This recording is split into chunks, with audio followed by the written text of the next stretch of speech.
और अब देख लेते हैं 5 मिनट में 25 खबरें। आंध्र प्रदेश के विजयवाड़ा के गांधीनगर स्थित जिमखाना मैदान में लगे पटाखा स्टॉल में आज सुबह आग लग गई। इससे 2 लोगों की मौत हो गई। मृतकों की पहचान होना भी बाकी है। आग लगने से चारों तरफ हड़कंप मच गया। आग बुझाने की कोशिशें जारी। चीन के राष्ट्रपति शी जिनपिंग को 5 साल के कार्यकाल के लिए लगातार तीसरी बार चीन की कम्युनिस्ट पार्टी का महासचिव चुना गया।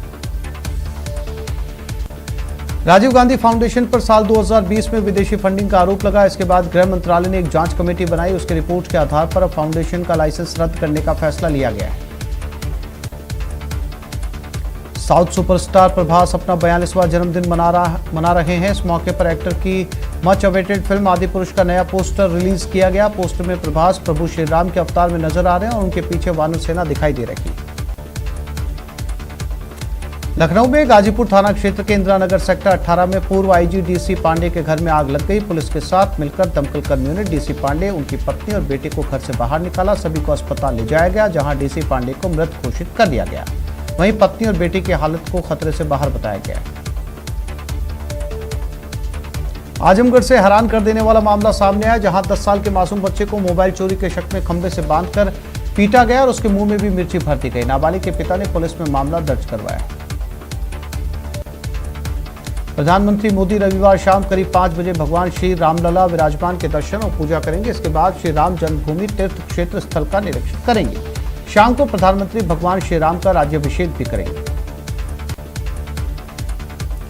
भगवान श्री राम की नगरी अयोध्या में रविवार को 17 लाख दिए जलाकर रिकॉर्ड बनाया जाएगा। छठवें दीपोत्सव में बतौर मुख्य अतिथि पहुंच रहे प्रधानमंत्री नरेंद्र मोदी गुरु वशिष्ठ की भूमिका में भगवान श्री राम का प्रतीकात्मक राज्याभिषेक भी करेंगे।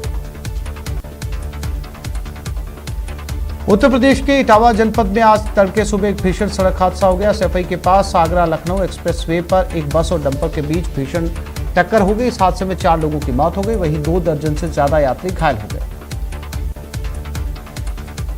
इमरान खान के खिलाफ एफआईआर में अपराध में सहायता करने और उसे उकसाने का आरोप लगाया गया। इसमें 5 अन्य प्रावधानों के साथ हत्या का प्रयास भी शामिल है। ईरान में महसा अमीनी की मौत के बाद देश भर में प्रदर्शन हो रहा है। एक रिपोर्ट के मुताबिक ईरानी सुरक्षा बलों ने अमेरिकी, ब्रिटिश और फ्रांसीसी नागरिकों सहित 14 विदेशियों को सरकार विरोधी प्रदर्शनों में शामिल होने के आरोप में गिरफ्तार किया। OneWeb के साथ इसरो की डील हुई। वो ऐसी 2 लॉन्चिंग करेगा, यानी इस लॉन्चिंग के बाद एक और लॉन्चिंग होनी है। NSIL के कर्मचारी ने बताया कि अगले साल की पहली छमाही में LBM-3 द्वारा 36 OneWeb उपग्रहों का एक और सेट लॉन्च किया जाएगा।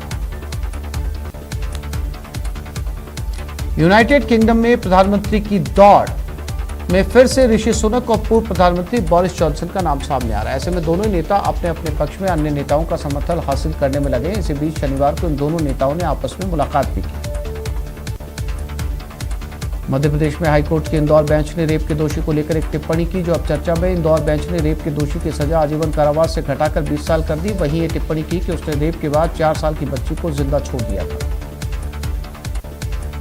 सादुलपुर शहर में अंबेडकर चौक के पास RLP सुप्रीमो हनुमान बेनीवाल का स्वागत किया गया। बेनीवाल दिल्ली से सरदार शहर जाते समय कुछ समय के लिए यहाँ रुके। इस दौरान बेनीवाल ने पार्टी को मजबूत करने का आह्वान किया।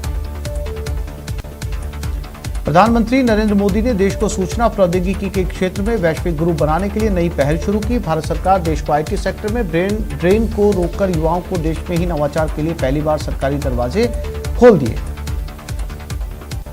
टोंक जिले के उनियारा ब्लॉक में अब नकली बीज बेचने का मामला सामने आया। सोप कस्बे में शिकायत के बाद कंपनी के प्रतिनिधि ने जांच की तो पता चला कि दुकानदार नकली बीज बेच रहा है। कृषि अधिकारियों की मौजूदगी में जांच की गई। बूंदी जिले के लाखेरी कस्बे में रेलवे स्टेशन स्थित एक मकान में घुसे 7 बदमाशों ने चाकू की नोक पर महिला को डरा धमकाकर सोने चांदी के आभूषण लूट लिए। सुबह मौके पर पहुंची लाखेरी थाना पुलिस ने घटनास्थल का मौका मुआयना कर फरार हुए लुटेरों की तलाश शुरू कर दी।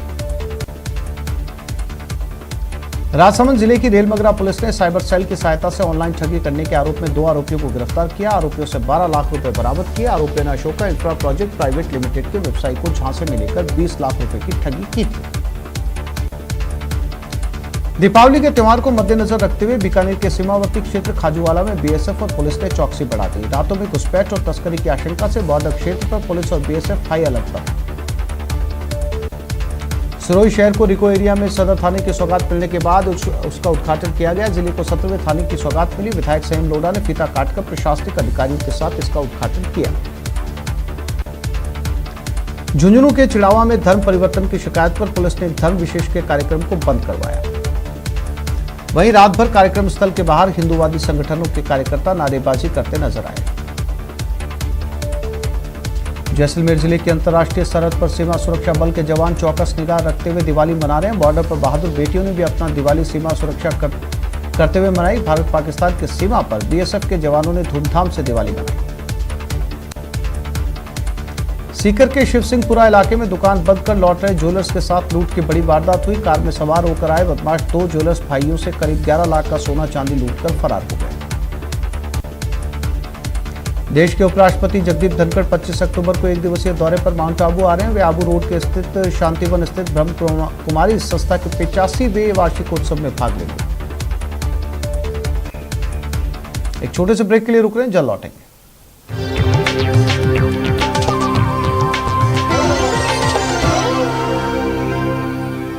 काशी का हुआ कायाकल्प।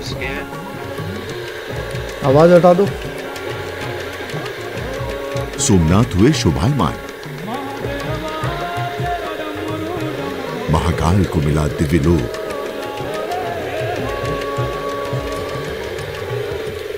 बाबा धाम को ऊंची उड़ान। 4 धाम यात्रा हुई आसान। सनातन को लौटा सम्मान। पीएम मोदी की शिव भक्ति।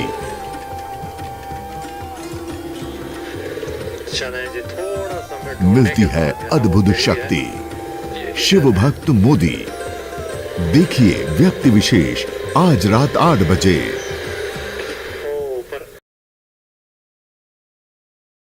प्रधानमंत्री मोदी रविवार शाम करीब 5 बजे भगवान श्री रामलला विराजमान के दर्शन और पूजा करेंगे। इसके बाद श्री राम जन्मभूमि तीर्थ क्षेत्र स्थल का निरीक्षण करेंगे। शाम को प्रधानमंत्री भगवान श्री राम का राज्याभिषेक करेंगे।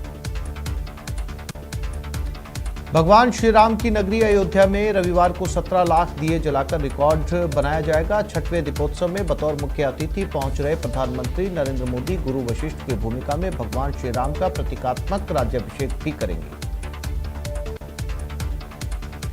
उत्तर प्रदेश के इटावा जनपद में आज तड़के सुबह हुए भीषण सड़क हादसे में सैफई के पास आगरा लखनऊ एक्सप्रेसवे पर एक बस और डंपर के बीच टक्कर हुई। इस हादसे में 4 लोगों की मौत हो गई। 2 दर्जन से ज्यादा यात्री घायल हुए।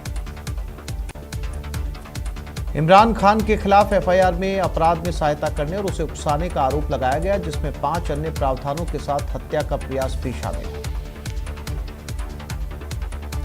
ईरान में महसा अमीनी की मौत के बाद देश भर में प्रदर्शन हो रहा है। एक रिपोर्ट के मुताबिक ईरानी सुरक्षा बलों ने अमेरिकी, ब्रिटिश और फ्रांसीसी नागरिकों सहित 14 विदेशियों को सरकार विरोधी प्रदर्शनों में शामिल होने के आरोप में गिरफ्तार किया।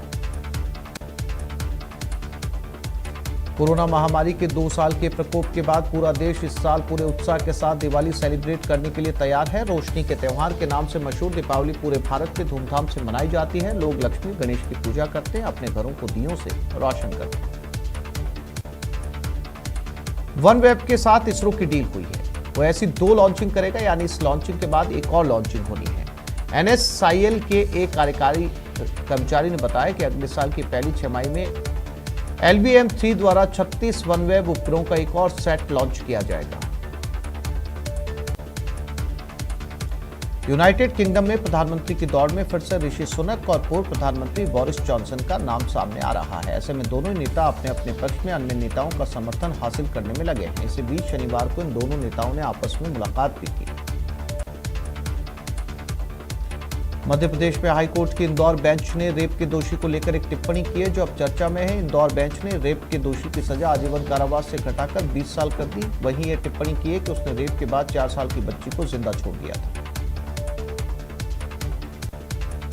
जयपुर में तृतीय श्रेणी अध्यापकों ने अपना धरना प्रदर्शन खत्म किया। मंत्री कल्ला और खाचरियावास के आश्वासन के बाद शिक्षक मान गए। जल्द तबादला पॉलिसी लाने की मांग की गई थी। झुंझुनू में दलित परिवारों ने हिंदू धर्म त्याग कर बौद्ध धर्म अपनाया। देवी देवताओं की प्रतिमा नदी में विसर्जित की गई। मारपीट पर कार्रवाई नहीं होने से दलित परिवार नाराज हैं और आंदोलन करने की चेतावनी दी। अजमेर की सिविल लाइंस थाना पुलिस ने फर्जी रजिस्ट्री के जरिए करोड़ों की धोखाधड़ी के मामले में भीलवाड़ा के शातिर गिरोह को बेनकाब किया। पुलिस ने गिरोह के सरगना सहित 3 आरोपियों को गिरफ्तार किया।